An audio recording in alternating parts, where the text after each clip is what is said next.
बहुत से लोगों ने टाइटैनिक फिल्म देखने के बाद काफी देर तक अपने भावनाओं को शांत नहीं कर पाए। एक तो फिल्म में दिखाए गए प्रेमी जोड़े के प्यार से वे भावुक हो गए और दूसरा उनकी अचानक आई त्रासदी पर उन्हें अफसोस हुआ। सभी के मन में यही छवि है कि टाइटैनिक के डूबने की प्रक्रिया और कारण मुख्य रूप से बर्फीले पहाड़ से टकराना था। लेकिन हाल ही में वैज्ञानिकों ने पाया है कि टाइटैनिक का डूबना इतना सरल नहीं था, इसके पीछे और भी जटिल कारण थे। आइए एक साथ इसे देखें। टाइटैनिक का डूबना मानव इतिहास की एक बड़ी त्रासदी मानी जाती है। इस हादसे में कुल 1523 लोग समुद्र में समा गए, जिससे सभी को गहरा दुख हुआ।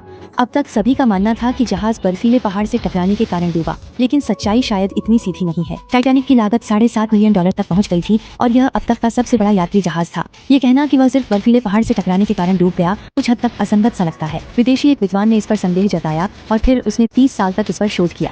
अंततः उसने पाया कि टाइटैनिक के जहाज के ढांचे पर एक काला धब्बा था और उस धब्बे पर पहले आग लग चुकी थी, जिससे जहाज की मजबूती कम हो गई थी।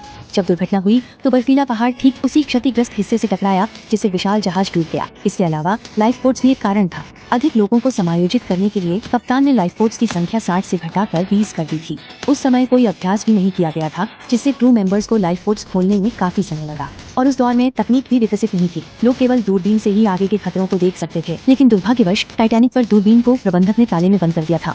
जब दूरबीन मिली तब तक कई दिन बीत चुके थे और उस समय हिमखंड ठीक सामने था, जिससे बचने का कोई मौका ही नहीं था। असल में बहुत सी दुर्घटनाएं इंसानी गलती की वजह से होती है, इसलिए हमें कभी भी लापरवाही नहीं बरतनी चाहिए और सभी संभावित खतरों को समय रहते दूर करना चाहिए। ठीक है, इस वीडियो में बस इतना ही। देखने के लिए धन्यवाद।